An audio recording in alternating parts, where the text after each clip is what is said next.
మధురామరాజు గారు రేపు మీకు మాట్లాడే అవకాశం లేదు, ఇప్పుడే మాట్లాడారు 2 నిమిషాలు. ఇప్పుడైనా 3 నిమిషాలు.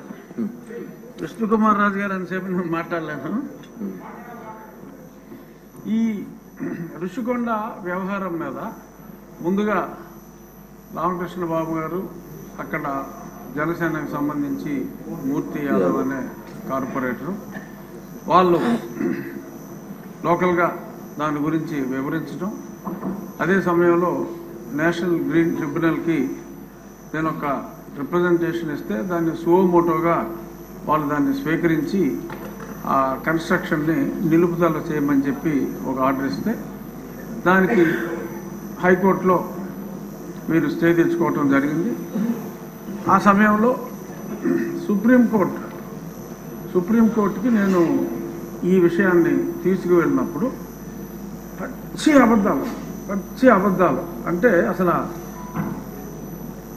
గతంలో ఎంత ఎస్ఎఫ్టీ ఉందో సుమారు 22,000 చిల్లర ఎస్ఎఫ్టీ ఉండేది ఆ చిన్న చిన్న కాటేజెస్.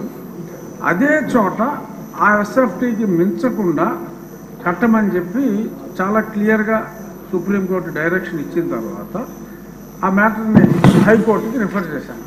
ఆ డైరెక్షన్ ఇచ్చిన తర్వాత హైకోర్టుకి అన్ని రాంగ్ ఎఫిడవిట్స్ వాళ్ళు ఫైల్ చేసి తూచా తప్పకుండా సుప్రీంకోర్టు గైడ్లైన్స్ని మేము ఫాలో అవుతున్నాం.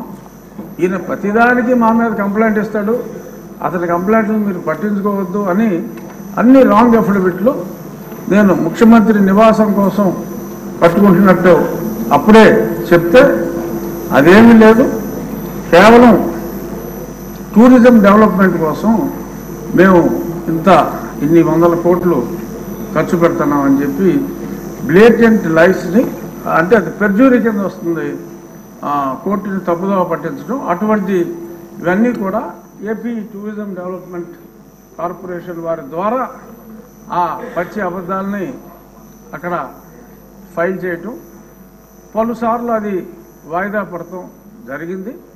చివరికి అనుకున్నట్టుగా ఆ 22,000 ఎస్ఎఫ్టీ కాకుండా ఇందాక గౌరవనీయులైన మంత్రివర్యులు చెప్పినట్టు 1,20,000 చిల్లర ఎస్ఎఫ్టీ కట్టడం. ఆ తర్వాత ఒక చిన్న డ్రామా, ఎందుకంటే అప్పుడు దాకా అది టూరిజం ప్రాజెక్ట్ అని చెప్పారు.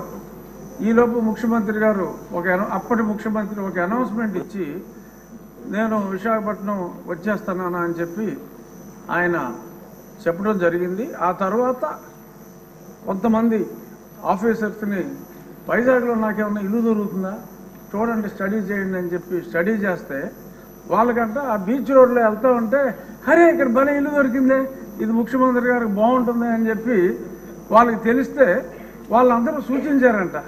సరే దట్స్ ఆల్ రైట్, అందులోనే ఉందాం, పోనీ టూరిజం వాళ్ళకి చెప్పి అందులోనే ఉందాం, వాట్ ఈస్ దేర్, నాకు ఎక్కడైనా పర్వాలేదు, ఐఎమ్ ఏ సింపుల్ మ్యాన్ అని చెప్పి దానికి ఆయన అంగీకారం తెలిపారు.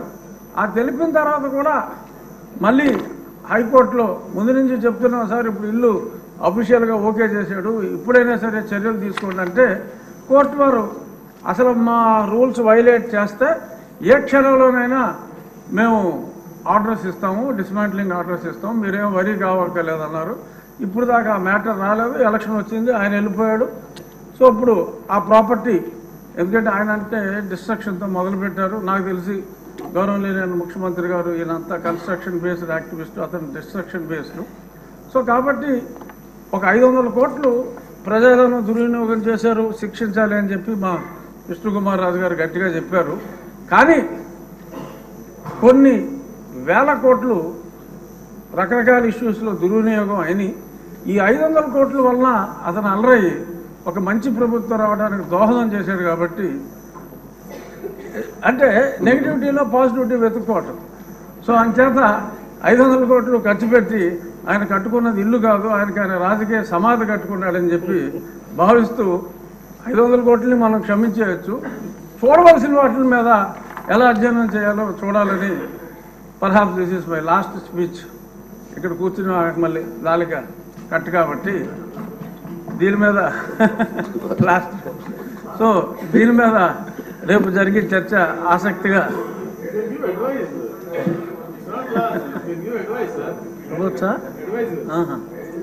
సో ఇది నా పర్సనల్ ఒపీనియన్లో అంటే నేను వేసిన కేసు కూడా అప్పుడు కొట్టివేయమని అడిగాం, ఇప్పుడు కొట్టివేయకూడదు కాబట్టి నా కేసు కూడా ఇంకా ఇన్ఫ్రాస్ట్రక్చర్స్గా నేను వెనక్కి తీసుకుంటాను. రామకృష్ణ బాబు గారు కూడా అసెట్ ఉండాలి కాబట్టి అప్పుడు మేమంతా కూల్చేమన్నాం.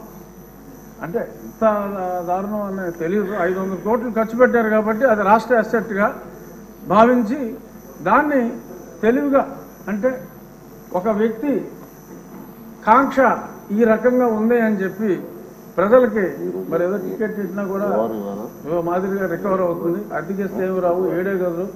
సో అంచేత దాన్ని ఒక మాన్యుమెంట్గా ఉంచి ఒక నియంత కట్టుకుందాం అనుకున్న ఒక పేదవాడు కట్టుకోవాలనుకున్న చిన్న గూడు ఇదే అని చెప్పి మనం దానికి ఒక టికెట్ పెట్టి ముంతాజ్ కోసం తాజ్మహల్ కట్టిన షాజహాన్కి మరి ఇప్పుడు గుర్తింపు వచ్చింది.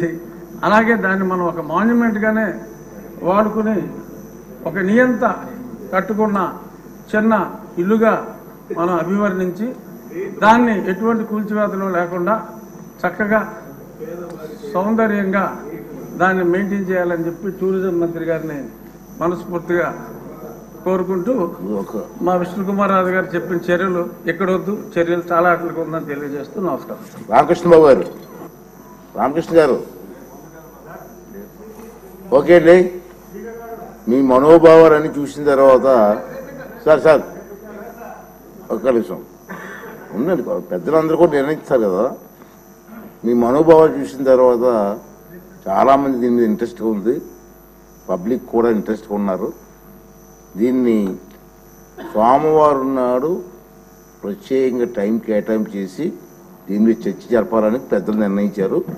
సోమవారం నాడు కేటాయిస్తాం. ఇప్పుడు ఒక లాస్ట్ క్వశ్చన్ ఉంది, ఇదే మినిస్టర్ గారు